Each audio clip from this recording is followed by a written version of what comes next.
And in the end, we're just passing through. Productions. Really? Well, welcome back, folks. It's a pleasure to be with you as always. Today we're going back to do another Mississippi Passport adventure, this time to the Ground Zero Hurricane Museum in Waveland, Mississippi. This is actually set in the Waveland School. Now, the street that this school sits on was a bustling expanse of business. There were barber shops, there were restaurants, all gone. The school here was heavily damaged, but still stood, and it was one of the few places that did. Much like with Hurricane Helene now, it took volunteers, the overwhelming amount of volunteers, to help the Gulf Coast pull out from Hurricane Katrina. We hear these terms thrown about once in a lifetime storm. That's what Katrina was. That's what for Western North Carolina, Eastern Tennessee, Georgia, parts of Florida, that's what Helene has been. But Katrina just completely changed the landscape of the Gulf Coast forever. And there's several monuments to those that immediately came here. Church groups, civic organizations dropped everything, grabbed tools, and came down. And let's go in and see the story of this storm here on the Gulf Coast. The old Waveland Schoolhouse has been a focal point of this community since the late 1920s. It operated as the primary school from the late 1920s into the late 1970s, and then a new schoolhouse was built. Of the historic Waveland buildings, this schoolhouse is the only one to survive. It was battered, it was bruised, it was bent, but it remained. And in 2009, after renovations, it was reopened as the Hurricane Museum to understand what happened here at Ground Zero in Waveland. Waveland was nearly wiped off the map. And this is a powerful place. You feel that energy of all the people that have come through this building for education, for comfort, for learning over the years. It also served as the library for a number of years. As you come into the museum, it is a free museum, but of course you have the opportunity to leave a donation, to purchase some products, books, etc. I'd highly encourage you to do that. As we go in, we see this blue line across the wall. That's the water line. That's how high the water got in this building. And there are date stamps for each day, what it was looking like in the Gulf Coast. Of course, people say, why didn't the people just leave? Well, a great many people did. But they also didn't know how strong Hurricane Katrina was going to be. No storm had ever made landfall, came back out to sea, got stronger, and then hit again. And so you see remnants of what the city looked like, this flag that had been flying. We see, again, each day, we see remnants, remembrances, memories of what was going on. Planning absolutely was taking place. People that could get out were getting out. They were going to stay with family in Texas. Many people going up to Tennessee. There were people that had to flee New Orleans, for example, and go to Texas that never came back. They moved there, and now Texas is their life. It forever changed not only the geography of the place here, but it changed the very cultural identity and makeup. A lot of people evacuated family down the road to Bay St. Louis because they had been told, hey, it'll be safer there. They had went to places like Diamond Head, Mississippi, which is nearby, because Diamond Head is the highest point in this area, and it had weathered Hurricane Camille, which had been another once-in-a-lifetime storm. It had weathered it pretty well. Well, the north end, at least, of Diamond Head got hit extremely hard by Katrina. And as much as we think we can predict, Mother Nature is unpredictable in every sense of the word. Donna, who had been our amazing guide when we went through this tour, told us a story of there were things that you just don't think about when a storm is coming up. You don't think about the fact that your town is about to be wiped away. They talked to somebody in City Hall. Have we thought about getting all the records together, all the city records? That was something that had not really occurred to people because they, again, didn't know how bad it was going to be. Those records were saved, but they still retain the smell of that day. And now they're in the new City Hall. Those records exist. And people really hate to go around it because they said that's the first thing that takes you back to Katrina, that smell. And I have heard that from so many people that weathered this storm, is that's what they remember, is just that horrendous smell after the destruction. When you come into the museum, and I highly encourage everybody that can, come see this museum in Waveland, Mississippi, and get a real sense of what Hurricane Katrina did to the rest of the Gulf Coast. We think about New Orleans, but there was actually $80 billion of damage that was done to the Gulf Coast. The Gulf Coast will never be the same. New Orleans will never be the same. They were forever changed by Hurricane Katrina. There was less loss of life on the Gulf Coast. And that is why a lot of people think, not a lot happened here. And that's just so not the case. People talk, even to this day, as we've moved down here, and I hear from a lot of locals, is it just doesn't feel like they're home because so many things are just gone. There's a video that you watch when you first come in the museum, and I can't recall a museum video that I have teared up at. And hearing these real stories from people that were on the ground that lived through it. A man and his dog weathered this storm. His little dog, he looked behind him as water swept him out of his house onto this street. Looked behind him and he saw City Hall washed away. All these historic buildings gone.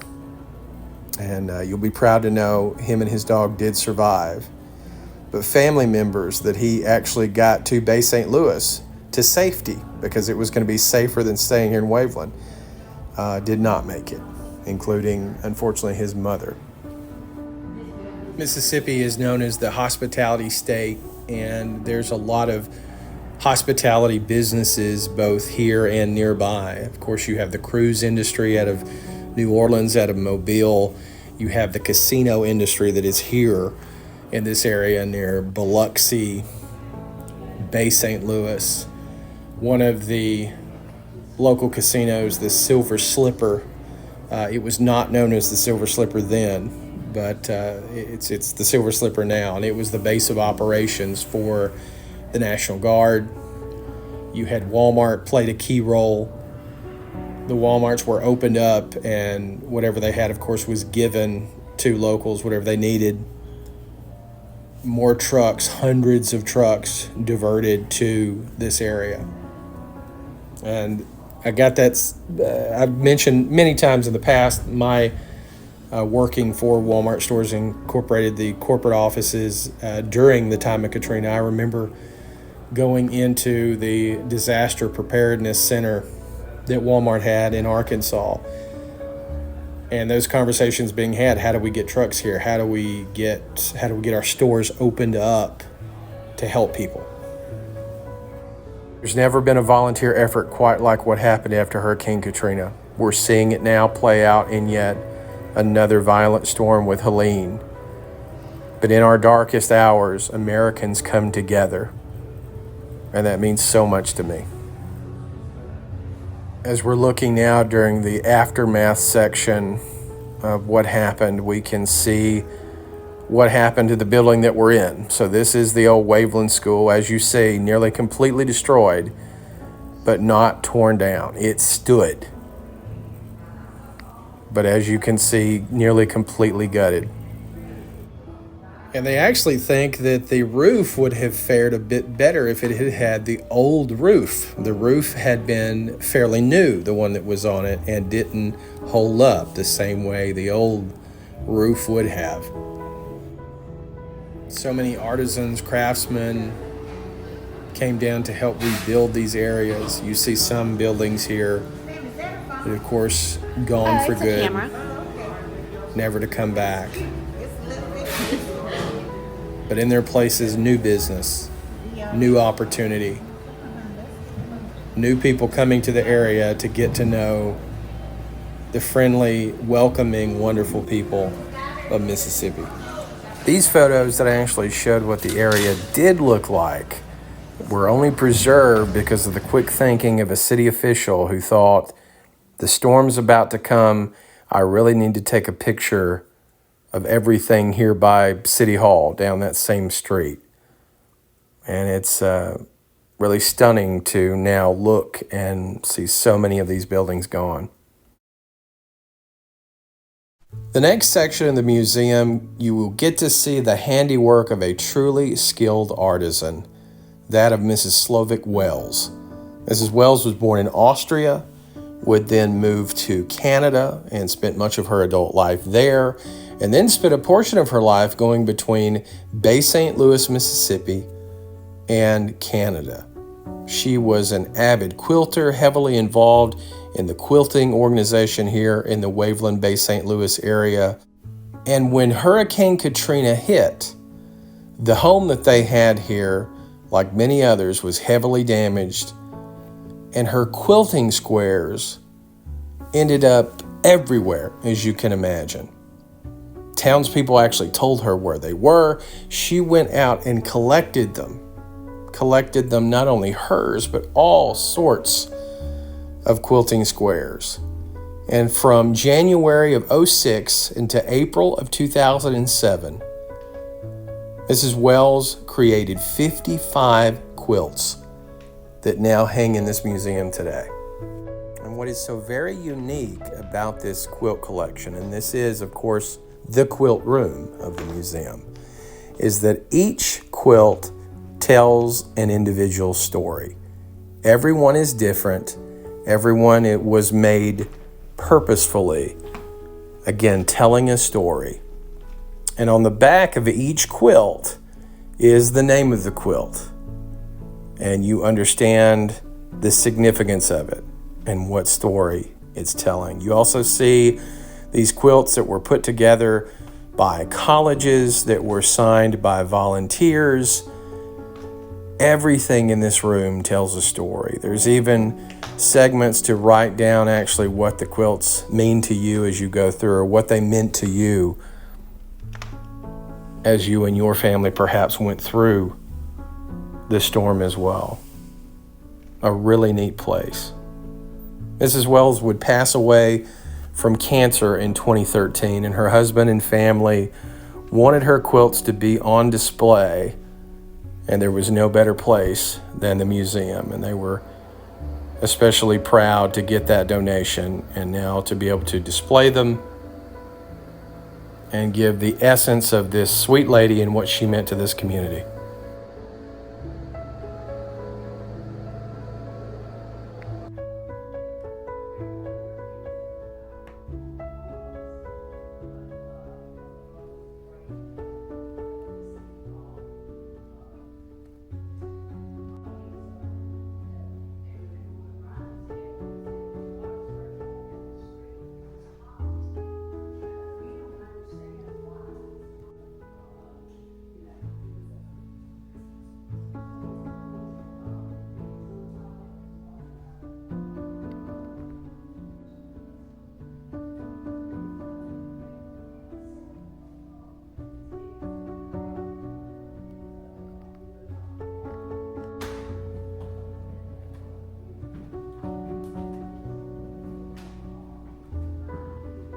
For the last section of the museum, we take a step back from just focusing on what Katrina did to this community, how it's irreparably changed it.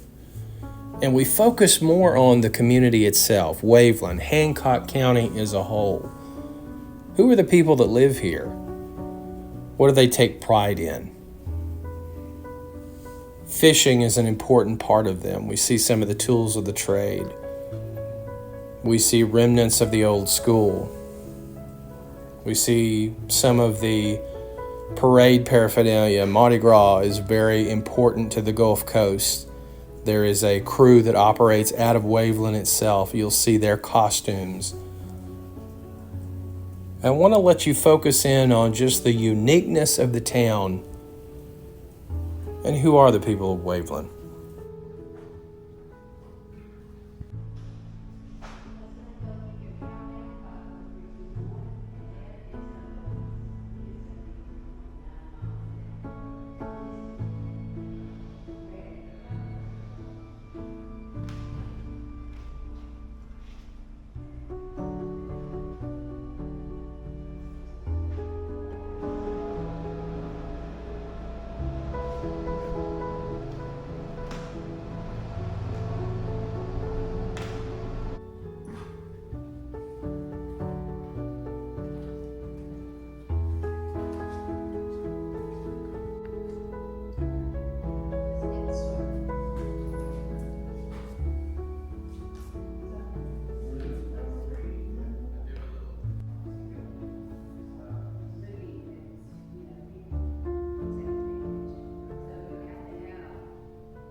Now we see some of the reminders of the many volunteers that came to this area to help rebuild. Signatures of people who left their mark, who forged bonds, who forged friendships. In addition to all the historical items that are here, there's also the ability to have a little fun. And now Lori is going to go through the hurricane simulator. And let's see how she does. Let me go see if it's plugged in the other room. It should be. Trapped.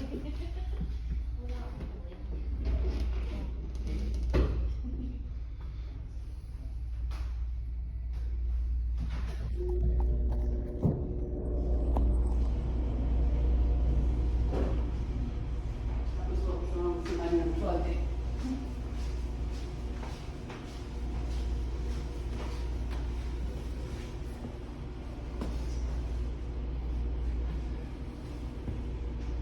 It's gonna go up to 73 miles an hour, Oh, wow.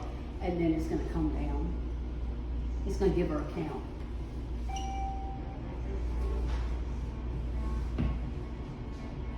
And you survived. I hope so. Here we go. All right.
my hair.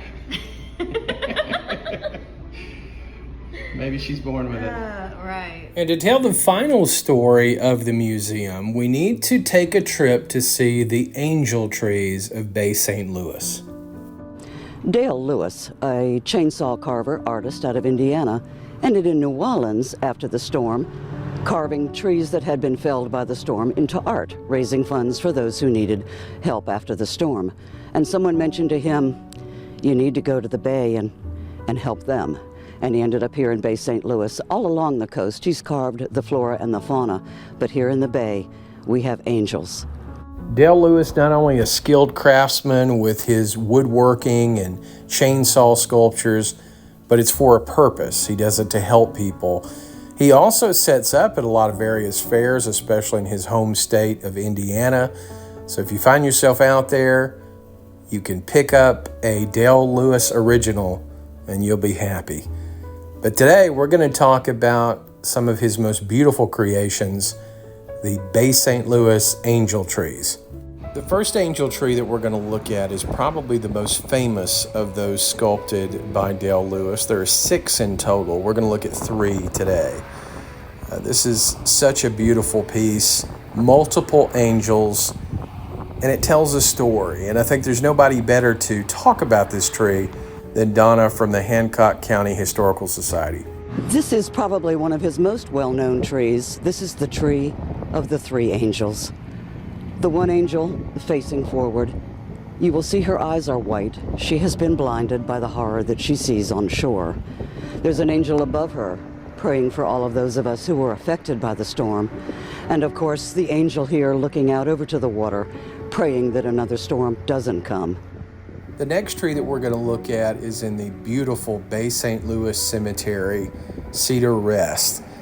And it was the first one that Dale Lewis actually did. He reached out to me on Facebook and told me this was the first one he had carved. During the process, they found some issues with the wood. He was worried about how long it would last, but I think it still really looks beautiful. And this is a beautiful place for it to be. A lot of additional history in this cemetery. It'll get a video of its own. The oldest grave in the cemetery is actually all the way from 1815. And for our final tree today, we perhaps saved the best for the last. Because you see, this angel tree truly embodied the word. It saved 3 people and a Scotty dog. And I'll tell you all about it. Across the street from where you see the current carved tree was the de Montluzin family home. And in the early 1900s, Ovinia de Montluzin heard a tree being taken down. It was the tree that you see here. And she pleaded to the workers to not take down the tree, that it was going to be a beautiful one. So they left it. And cut to 2005, it would play an important role for 3 very lucky individuals and a Scotty dog named Maddie. As Hurricane Katrina bore down on what in 2005 was the de Montluzin family home, now the Baytown Inn, of 7 people that were residents there, 4 people would make it through the water and survive to the next day. 3 individuals, Kevin Guillory, Doug Nilet, and Nikki Moon, that you see pictured here, held on to the tree, along with Nikki's dog Maddie. As the Baytown Inn was washed away, these survivors would clutch the tree for several hours. Finally, as the eye had passed, they would jump down and seek shelter for the night. Many years later, the downed tree was carved and moved to its present location. Nikki Moon would go back to New Orleans and help rebuild there. But there was always a piece of her that wanted to return and rebuild the Baytown Inn. And in 2013, she did just that. Our final carved tree, Sophie, is a bonus tree. It's not a part of those carved by Dale Lewis, but it has a great story all its own. You can see the beautiful Sophie here at Christ Church Episcopal, right in the front yard. This is Sophie. In the early 90s, a lightning struck the tree, and it was fortunately saved. The church underwent a major renovation, beautiful addition to their altar, and then Katrina came. And a few years after the storm, when the church was rebuilt, they contacted carver Marlon Miller. And 2 years later, we have Sophie, the angel here at Christ Church. And really, if you travel over to Bay St. Louis, you can go see them. They're pretty centrally located. You have a couple of them right on Beach Boulevard, kind of in the downtown area. And then you go a little deeper in to Cedar Rest Cemetery, then over to the church. They really are beautiful. And again, it's all about kind of spiritual recovery after Hurricane Katrina. Thanks so much for watching, everybody. I hope that you get inspired to come see the beautiful area here on the Gulf Coast of Mississippi, Bay St. Louis and Waveland that we covered today. Never more is this more relevant than what we've just went through, 4 states being heavily impacted by storms. We know this is a part of life, but it takes us all coming together to see it through. Have a great day, everybody, and take care of your loved ones.